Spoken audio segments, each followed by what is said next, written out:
O homem que veste a sua capa de herói pra ir pro trabalho bem cedo.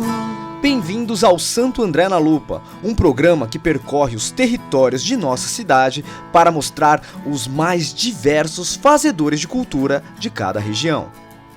Quem é que não conhece a Santa Terezinha, bairro tipicamente residencial, ainda com ruas estreitas, com casinhas que ainda guardam a arquitetura e a história de tempos atrás. Mas não se engane, caminhando pelas ruas do bairro, encontramos a Praça Rui Barbosa, um dos pontos de referência do local. Encontramos também o Teatro Conchita de Moraes, ponte da cultura e que abriga a ELT, Escola Livre de Teatro, grande formadora de atores. É o caso de Flávio Marim, um dos personagens que o Santo André na Lupa conversou. E trocamos uma ideia com a Josi Piton, artesã que trabalha fazendo laços. Batemos aquele papo descontraído com Álvaro Stone também, músico muito conhecido na cidade e que também se arrisca preparando lanches. Então, vem com a gente. Dividido entre a música e a gastronomia, Álvaro Stone é uma das figuras que faz a cultura acontecer aqui no bairro de Santa Terezinha. Sou o Álvaro Stone, atualmente sou agente cultural aqui em Santo André, baterista autodidata, estou aí no corre com a galera desde criancinha e ultimamente tenho também meu trabalho como cozinheiro no meu truque de burger. Álvaro, qual é a sua relação com a música?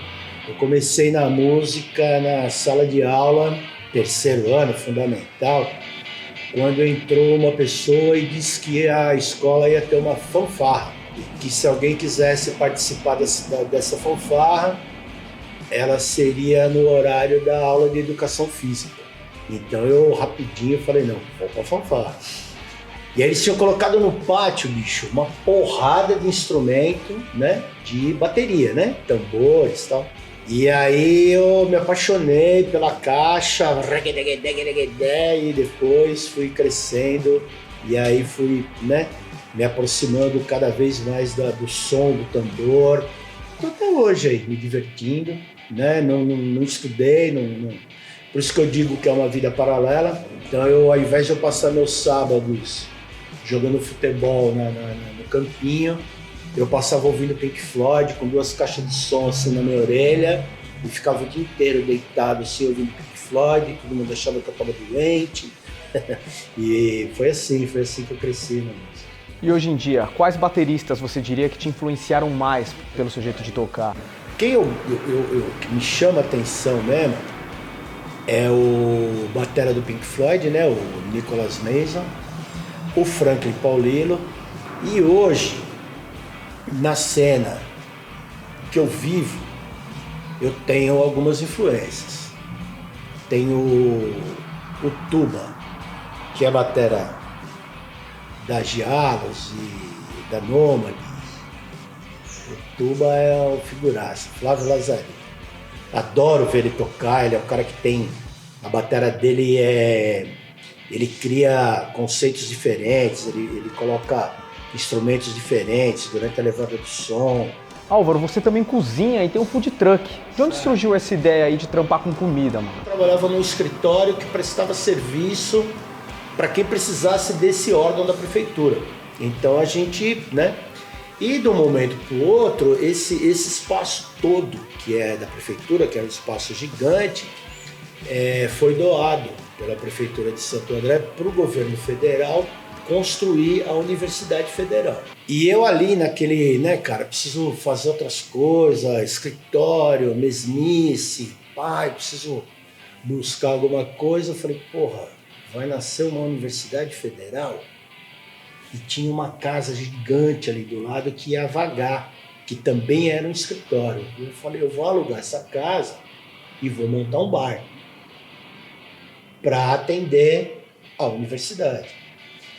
E aí começou profissionalmente o meu lance com a cozinha. O que eu abri o bar, que era um mix de boteco com ambiente cultural, né? Tinha também música ao vivo. E aí comecei a fazer isso, né? Comecei a assar uma carne, fazer o Parará que eu curto. E isso foi crescendo e a gente foi se adaptando, muda aqui, muda ali, até que eu comecei a desenvolver o hambúrguer. E aí, com o hambúrguer, surgiu a oportunidade de montar um trabalho do Cactus na rua. Cactus é o nome do bar, influência da banda Cactus, uma banda dos anos 70, Carmine Epice na batera, Tim Bogart, e por influência dessa banda o bar chamava Cactus. E aí a gente montou essa belezinha aqui. Tem trabalhos semanais, sensacionais, me divirto, admiro, a galera come, se lambuza, e sou eu que faço tudo, né? Exceto o pão, né? Álvaro, brigadão aí por receber a gente aqui da equipe Santo André na Lupa. Valeu mesmo, e logo menos eu vou aí experimentar o seu lanche vegetariano.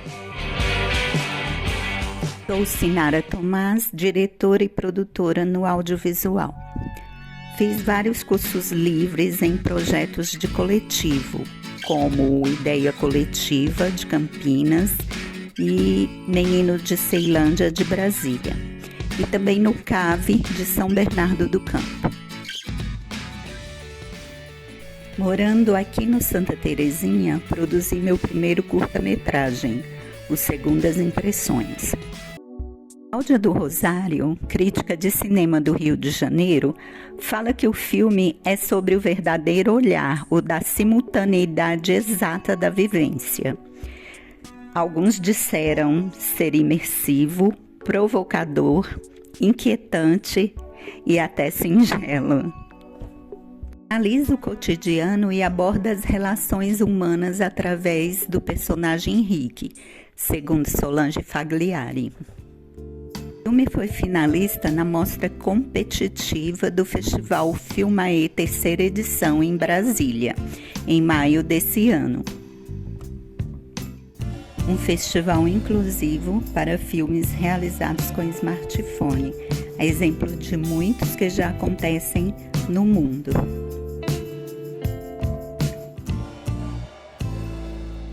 Brasília, fui muito bem recebida pela Tatiane Carvalhedo, produtora executiva, e Fernando Campos, diretor-geral do festival. O novo projeto é um documentário sobre a representatividade feminina na cultura do forró. Projeto que dará voz a elas, cantoras e musicistas da cultura do forró, e pretende desconstruir as práticas e falas machistas no meio. Seja no palco, atrás das câmeras, na direção ou produção, que as mulheres sempre possam estar onde elas quiserem estar.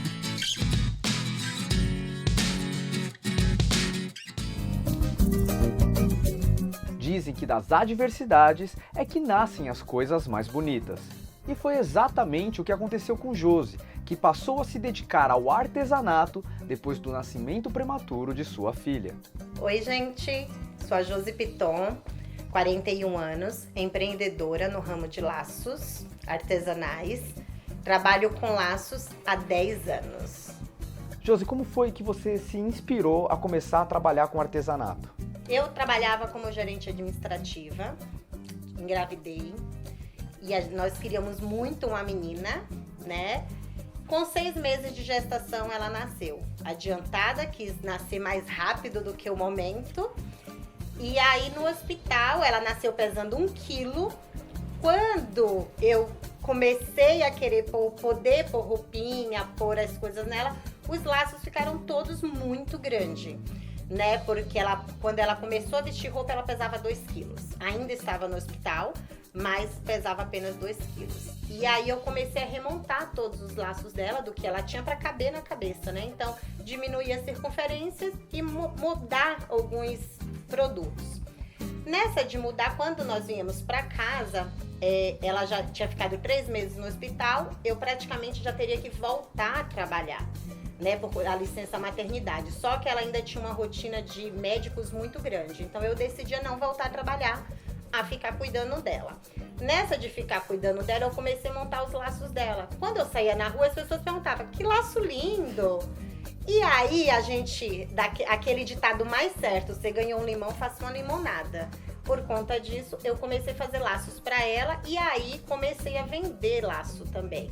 Eu tinha algumas pessoas, amigos que tinham lojas de roupa infantil, comecei a colocar nessas lojas e a coisa foi deslanchando. E hoje estou aí, que minha única renda é só os laços. Na sua opinião, como que é viver só de artesanato? Olha, no começo não é fácil. Não vamos aqui romantizar, falar que é fácil, porque não é. A gente tem que atingir o público, aprender a trabalhar, principalmente com as rotinas de casa. 90% das artesãs trabalham em casa, então às vezes você se perde a rotina de casa com a rotina do trabalho. Descobrir o seu público, onde você vende mais, quais os produtos que vendem mais. Então, assim, eu sempre procuro ir atrás das tendências, o que tá por vir, como é o meio de criança, o que tá no auge no meio de criança, pra gente conseguir se sustentar um pouco melhor. E no geral, da onde você tira a inspiração para construir os seus laços? Da minha filha. A minha maior inspiração é ela. Desculpa. Então, assim, normalmente o que é, assim, pra gente vender bem, o que é tendência. Mas, normalmente, quem me traz toda inspiração é ela. Que desde o começo foi ela. E, assim, você costuma pesquisar algumas outras pessoas que fazem laço, alguns laços lá de fora, pra você ter uma referência artística? Sempre tem que ter, né? Nunca é aquela coisa, a gente não copia, mas a gente se inspira, a gente procura. Da mesma forma que eu sei que eu sou inspiração de muitas, né? Me procura falando, gostei disso que você faz, onde que compra, onde que faz, como que faz. Da mesma forma a gente também procura, tem várias inspirações na internet, YouTube, né? As redes sociais hoje em dia ajudam muito a gente pesquisar e ser pesquisada também. E alguma cliente já te pediu para fazer algum laço específico? Sempre tem, principalmente as criança quando nasce, laço combinando com a saída da maternidade, aniversário, agora que né, tá super no auge, esses mêsários, né, que aí a mãe cada mês faz um tema diferente, então as mães pedem, então a gente tem toda essa disponibilidade de estar fazendo de acordo com a necessidade do cliente. Josi, obrigado por receber a gente, pela hospitalidade. E você pode contar para nossa audiência aonde eles podem te encontrar os produtos que você faz? Aqui em Santo André, eu participo do projeto da Incubadora Pública de Economia Solidária, que a gente faz feiras terças e quintas-feiras na Praça do Carmo. No Shopping Átrio, nós temos uma loja lá, no piso térreo, que tem vários artesãos junto comigo. Redes sociais, Josi Fazendo Arte. E aí, Santo André na lupa, tudo bom? Meu nome é Carlos Medeiros, eu sou arte educador nas linguagens de circo e teatro, sou palhaço, capoeirista, né? Eu desenvolvo hoje em dia atividades com a terceira idade e com crianças e adolescentes. Então eu trabalho aí um pouco com encontros intergeracionais, vamos dizer assim. Eu tive uma experiência ao longo do tempo aqui no bairro Santa Terezinha, né, no Teatro Conchita de Moraes. Quem não sabe, lá funciona uma escola há mais de 30 anos chamada ELT, que é a Escola Livre de Teatro, por onde passaram diversos mestres, né, da área de dramaturgia, interpretação, corpo, cena, figurino, máscaras, circo, né? Então eu tive a honra de ir para o bairro da Santa Terezinha em meados de 2017 e lá ter um contato não só com a escola, né, com todo esse corpo docente, esses mestres, mas também com diversos artistas que foram para lá para estudar, para se capacitar. Sou cearense, eu nasci no Ceará, fui criado na região do ABC, né, Diadema, e passei minha adolescência ali. E ter vindo para cá, para Santo André, eu senti um pouco de diferença por conta dessa questão mais bairrista mesmo, né? A feira tem uma outra atmosfera, a Vieira de Carvalho, o Parque Pignatari. Então tive diversas histórias, né, nessa região, como você atravessa também a passarela, né, da linha do trem. Eu trabalho na região da Zona Sul, no Jabaquara, né? Eu trabalho com a terceira idade, trabalho na CUPC, na região de Americanópolis, né? Tudo mais Zona Sul, são espaços chamados NCIs, né, que são Núcleos de Convivência ao Idoso. E também como arte educador, né, eu trabalho em uma escola particular em Cotia, onde eu dou aula de circo. No caso são acrobacias de solos e acrobacias aéreas, né, utilizando aí os aparelhos como tecido, a lira, o trapézio. Como ator, eu tenho um grupo de teatro chamado Cia dos Afetos, né, onde a gente já ao longo desse tempo tem montado tem algumas peças de repertório, né, e tem um grupo chamado Trópico Novo, né, onde a gente tem uma pesquisa com teatro físico e com o circo. Obrigado pelo convite, Santo André na Lupa, eu agradeço. Quem quiser me seguir na rede social é @medeiros.carlos_, né, meu nome é Carlos Medeiros. Tem também o YouTube, que é chamado Circo em Casa, lá tem diversas atividades de circo, né, e teatro também, que eu montei durante a pandemia, né. Então é isso, um beijo, tchau, obrigado pelo convite. Em meio às escolas livres de cinema e teatro, se formou Flávio Marim, que vem atuando há mais de 30 anos, tanto como ator, quanto em artes circenses. E agora vamos lá trocar uma ideia com ele. Meu nome é Flávio Marim, eu sou produtor cultural, diretor de teatro, ator, palhaço. Também sou diretor de cinema, estudei cinema na Escola Livre de Cinema e Vídeo, estudei direção teatral aqui na Escola Livre de Teatro e tenho essa formação como ator e palhaço, né? Sou palhaço tufi-tufi. Flávio, você atua em várias linguagens das artes cênicas. Você pode dizer um pouco sobre quais são as suas áreas de atuação principais? A minha atuação ela está nas áreas do teatro e também do circo, nas artes cênicas, né? E a gente, na contemporaneidade, tem uma ligação muito forte do teatro-dança, né? Então, assim, a linguagem do teatro, muitos trabalhos teatrais, o trabalho de corpo é ligado à dança. Você comentou que é produtor cultural também na companhia de teatro Endoscopia. Você pode falar um pouco sobre esse projeto? A companhia Teatro Endoscopia, ela surgiu na Escola Livre de Teatro de Santo André no ano 2002, com o espetáculo Crime e Castigo. E a gente teve uma crítica pela Bravo entre os 100 espetáculos mais importantes dos últimos 12 anos, e era um espetáculo de escola, né? Não era um espetáculo profissional. E a gente teve uma repercussão muito grande, a gente ficou no Centro Cultural Vergueiro, uma temporada grande, lotando. Aqui em Santo André a gente ficou lotava o espetáculo, que era uma adaptação da obra do Dostoiévski, né? O Crime e Castigo. E Santo André tinha acabado de sair de uma tragédia, que era o assassinato do prefeito Celso Daniel. Nesse espetáculo, por exemplo, surgiram talentos assim que ficaram marcados para a cena teatral do Brasil. Depois, a companhia ela se desfez, né, porque o núcleo dos diretores se desfez, mas eu continuei com o projeto Teatro Endoscopia aqui em Santo André, porque continuei com esse processo. Então, depois disso, a gente fez um espetáculo chamado Cárcere. Nós fomos dar aula na Penitenciária Feminina do Tatuapé, inclusive como para a formação do texto, da dramaturgia, fui eu, a Zê Diniz, que hoje é secretária adjunta de Santo André, a Cileia e a Elide Moreira. Aí depois eu participei da montagem da Casa 7, aqui nessa praça, Rui Barbosa, junto com Mário Matiello, Fábio Santos, a gente fez a Casa 7, que era um espaço cultural. E nesse espaço a gente ensaiou, a Companhia Teatro Endoscopia ensaiou o espetáculo Torturas de um Coração, que é do Ariano Suassuna. E a companhia sempre foi nessa linguagem de fazer um teatro de pesquisa, um teatro independente e um teatro crítico, assim, com mais ligado ao épico, assim, ao Brecht, Bertolt Brecht. Hoje em dia você falou que está com uma produtora audiovisual, você quer falar um pouco sobre esse projeto, cara? A produtora ela existe desde 2009, 2010, a Charanga da Alegria, que é a produtora dos espetáculos da Companhia Teatro Endoscopia e também dos projetos de audiovisual que a gente faz, né?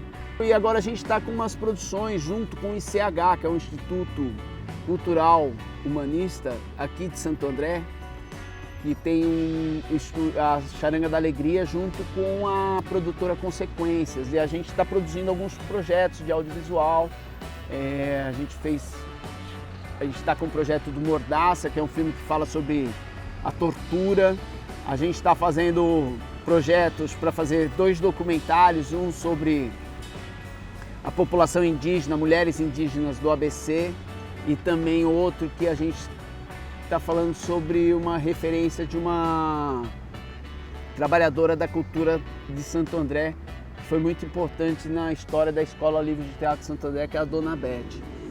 Flávio, obrigado pelo seu tempo, obrigado pela entrevista. Você pode falar para a nossa audiência onde eles podem te encontrar? Agradeço, Marcel.